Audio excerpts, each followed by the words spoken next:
Okay, we just started our final review. And so question number 1 says, in your own words, what are Newton's 3 laws of motion? So there might be multiple choice where y'all would be identifying which law is which, or I could give you an example and you would say which does this best represent.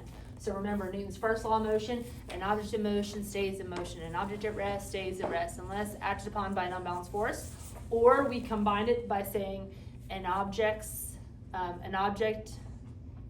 will continue doing what it's doing unless acted upon by an unbalanced force. An object will resist change. Okay.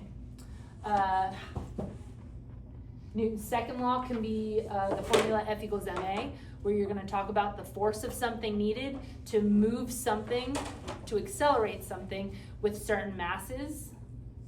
And then the third one, for reaction, there's equal and opposite reaction. And then the law of inertia is very similar to Newton's first law of motion. Sometimes it's called the same as Newton's first law of motion, and that's an object's tendency to resist change. So that's where we're at right now. Okay, we're gonna move on. Now, we are not going to fill in number 3, but we're gonna talk about it. After a car accident, most people lose belongings from inside their vehicle. They're scattered inside the car. Some are propelled to the front of the car, on the windshield, or scattered in the front of the car if the windshield broke. How does this prove the law of inertia exists? So remember, if you're in a car driving, we'll say here's the car, here's the wall. You're driving at 60 miles an hour, you hit a wall, the car hit a wall, is now stopped, but everything in the car up until that point is moving 60 miles an hour forward, okay? So everything else wants to resist change. It wants to keep on doing what it's doing. Inertia causes everything to keep on doing what it's doing. A lot of your stuff will fly from the back of your car, hit the windshield. If the windshield shatters, it'll fly out. I don't know if y'all have ever been on the scene of a car accident, but you can find objects that were in a car meters and meters away, okay? That is because of Newton's first law of motion or the law of inertia. Objects want to resist change. They want to keep on going where they're going, okay? Okay. For these next few, we're going to talk about, and this goes back to up here on the board, what's going to be on the final. We're going to look at their nomenclature. To get signed out? Mm-hmm. Not yet, no. Okay. And then we'll talk about the definitions and we'll talk about the units. So any of their letters or symbols or units or definitions could be on the final. So let's start. Use the proper notation to write the symbol for acceleration.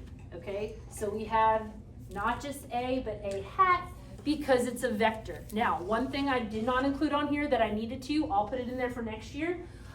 Wherever you have some space, maybe on like this upper corner of the worksheet, let's talk about scalar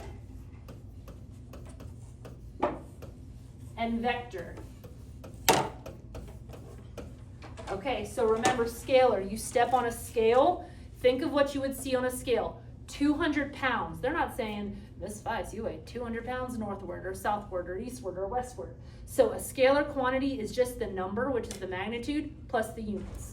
So scalar is the magnitude plus the units. So in our example, we could just say, just like a scale, 200 pounds. Okay, vector from Despicable Me, vector, committing crimes with magnitude and direction. Okay, so we have magnitude plus units plus direction. Okay, and an example there, just like acceleration, just like we'll go over position and displacement and velocity would be 10 meters per second bracket north. You have magnitude, units, and direction. Okay, that could be any kind of multiple choice matching on the test. Okay, so going back to what we were originally answering, it's a hat because acceleration is a vector. What are example units for acceleration?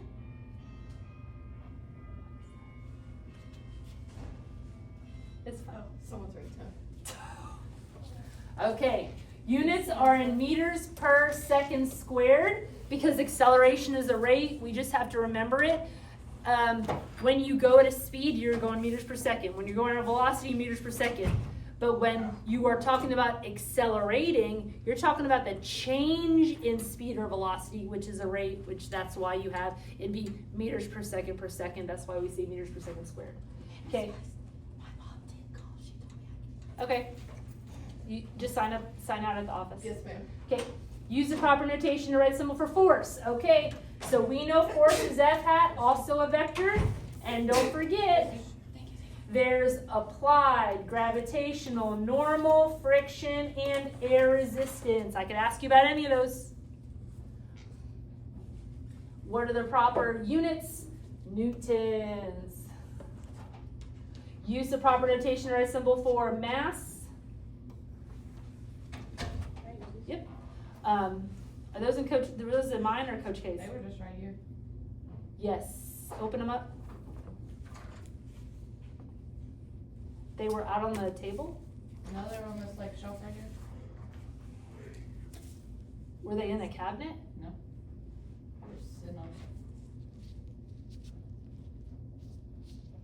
Oh. So, I'll get my video going, that's fine. Yes, those are my brand new sets, so whatever you use, just keep out and I'll add those to my old set.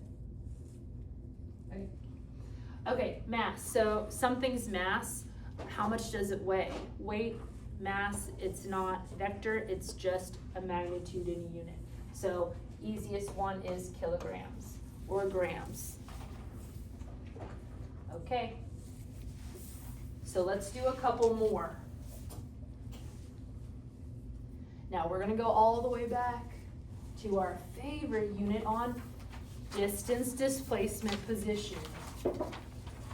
Okay, I'm going to smush it.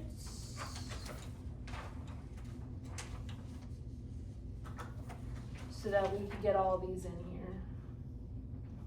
So.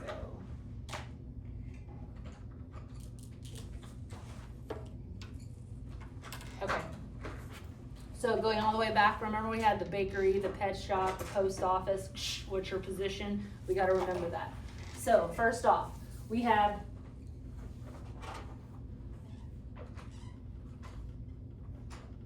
okay, it must have cut this last one off, y'all. On your worksheet, the first one should have been just a D. Do y'all have that somewhere on the top? Yes, what does D mean? Y'all, when it's just D, it's just distance. And what does that tell us? Whenever I asked you the distance, you tell me the total distance traveled. You add up everything. Total distance traveled. And guys, it doesn't have a hat on it, so I don't care about direction. When you run a track event, you're running the 400 meters. You're not running the 400 meters north, okay? So distance is just total distance, no direction. Okay, next one, D hat. D hat, that is position.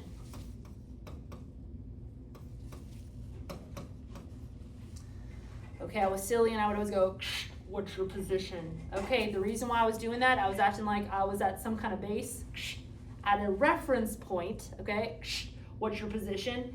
It is your position or your location from a reference point, okay? Now, if I say, Cruz, what's your position? Cruz looks like he's 2 meters from me. But if he would just say, Miss Weiss, I'm 2 meters away, I might go to Cade. So he has to be specific and say, Miss Weiss, I'm 2 meters northeast, okay? So position, it is location from reference point.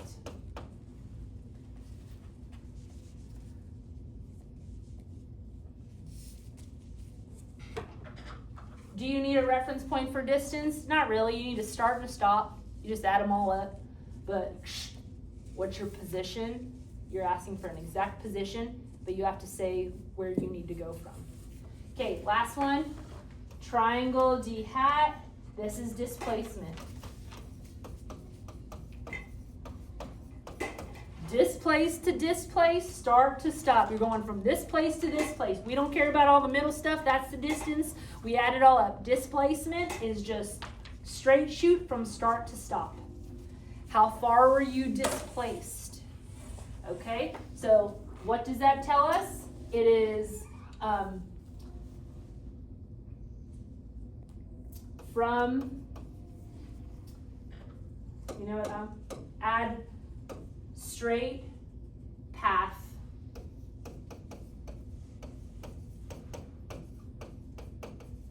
from start to stop. So it is a straight shoot. Okay. So for your multiple choice section on this, you're probably going to choose a lot from, oh, is it a distance, a position, or a displacement? So you just need to make sure you know which is which. Okay. Last thing is we're going to go over V versus V hat. We have V versus V hat. Now, V is speed. V hat is velocity. Miss Vice, why don't we just call it S for speed? Well, remember, speed and velocity are the same thing, but velocity has a vector hat.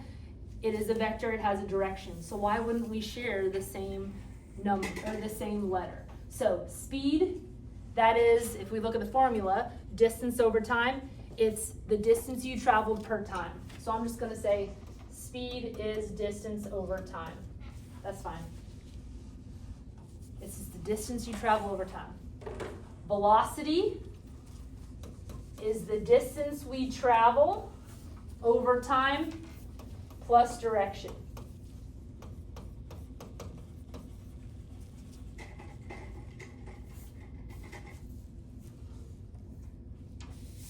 Some might even be able to change it, but I'm not going to confuse y'all, is we might say it's even our displacement. Where are we displaced?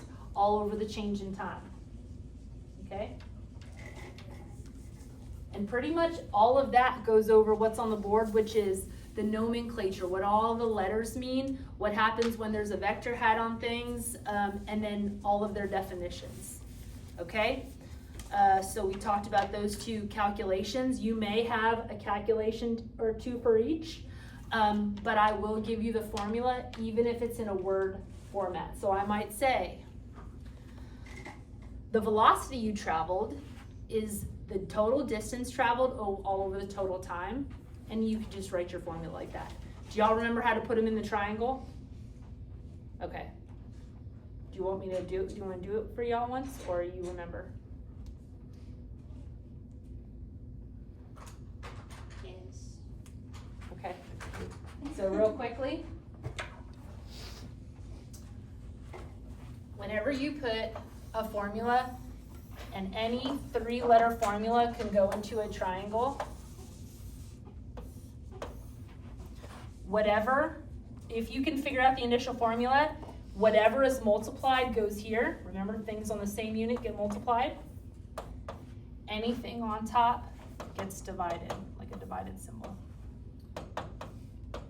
Okay, so if you know that velocity is distance over time, how does that translate over here? Well, they didn't give us a multiplication to just put here, but they did give us a division. It does not matter if you put the dt right here or the dt right here, and then the v falls in here. Velocity is distance divided by time. What's time? What's distance? Good. For that one over there, you're going to get F equals MA. Okay, they gave us a multiplication right here. So the MA goes here, and the F goes there. Force, mass times acceleration. Mass, force divided by A, force divided by M. Okay, so you will get a formula. You just have to make sure you remember how to put it in the triangle. Anything that's multiplied goes straight to the bottom, and then you put the leftover up there, divided, put it in, the leftover goes there. It works every time for any 3-letter formula. Okay. We've done free body diagrams on our last test. We're not going to waste our time. What I would like you to do is do the 6 multiple choice questions on the back, and we'll talk about them. These are some good example multiple choice questions you might see on your test. For like the larger ones, read them. They'll give you a formula or a law that they're talking about. Also,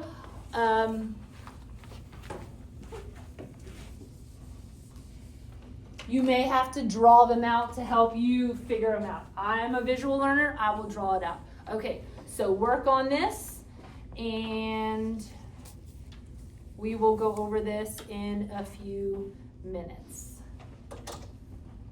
I'm gonna go into the lab and finish filming this video and the last couple questions. Y'all keep on working.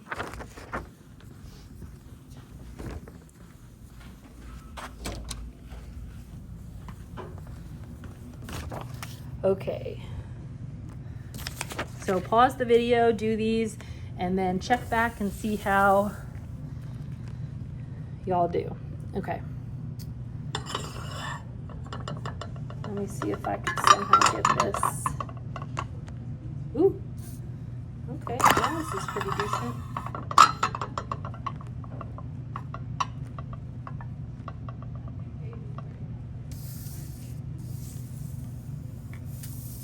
Maybe it won't work.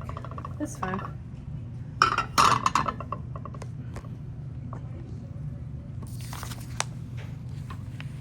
Okay. So for this first question, it says you have a 5 kilogram box and push it with a 10 Newton force. If you double the mass of the box to 10 kilograms, keeping the same force, would that increase or decrease the acceleration? So it looks like they're looking at the force equals mass times acceleration. You could easily do the formula, but let's draw it out and just see what we can see when we draw it out. So we have a 5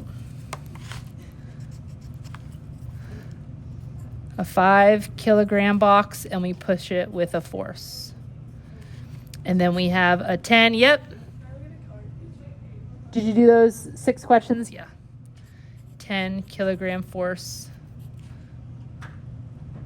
Is everybody done? I don't think so. Okay. Okay. Same force. Okay, so but just by looking at that, if you're pushing it with the same force, obviously this smaller box is going to accelerate a lot more. Okay, so the question was, if you doubled the mass of the box to 10 kilograms, keeping the same force, would that increase or decrease the acceleration compared? It would decrease it. This would be the increased, this would be the decreased. Okay? Next one. If an object moves with a constant velocity, what can we conclude? So we have something. If it's constantly moving, it must have a constant force to it. Okay. Now, if an object moves with a constant velocity, we can conclude that it has a small inertia or large inertia. We don't know what the object is, and we don't know its inertia. It doesn't really matter what the inertia is, because eventually, no matter what, it'll slow down if we don't talk about forces acting on it. Okay, there are no forces acting on it constantly. Well, if there are no forces, I really think there would be no movement. There are constant, unbalanced, good. So there's constant, and if the word unbalanced throws you off, just remember, if you had, remember the bone scenario? Oh my gosh, that's a terrible bone. Okay, if you had 2 dogs on either side of this bone, and it was a balanced force, 10 newtons pulling one way, 10 newtons pulling the other way, That's a constant force, but it's balanced, so it wouldn't go anywhere. So you need a constant unbalanced force to cause constant velocity or motion. Then, if an object remains at rest, we can conclude we don't know about the inertias.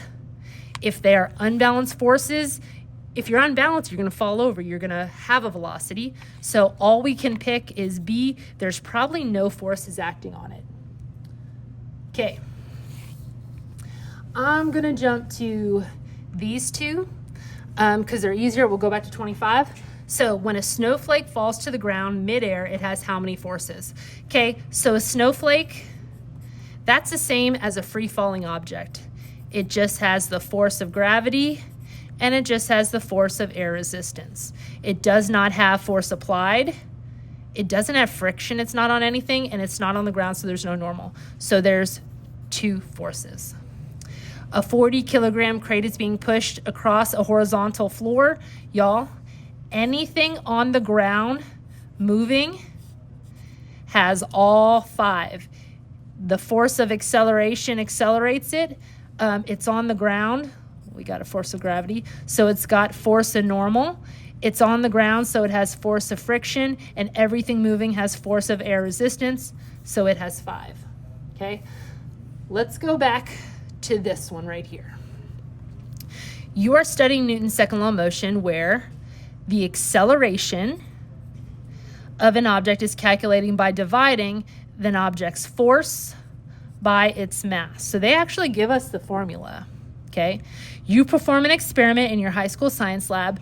The same net force is applied to object A and B. Okay, so I'm going to object A, object B, same force, same kind of arrow, okay? The observed accelerations of the two objects are not the same. Object A has an acceleration 3 times that of object B. So its acceleration then is this as opposed to this. Now, by just looking at this, if this object A is able to accelerate 3 times faster, I'm going to go straight to its mass. It's probably smaller, because this one's bigger. So if I use the same force, I'm not moving it as far. This one's smaller, I can move it farther. Which one says that? Object A has 3 times the gravitational force. Y'all, gravitational force is the same on everything. That ain't right. Object A has 1/3 of the force of air resistance.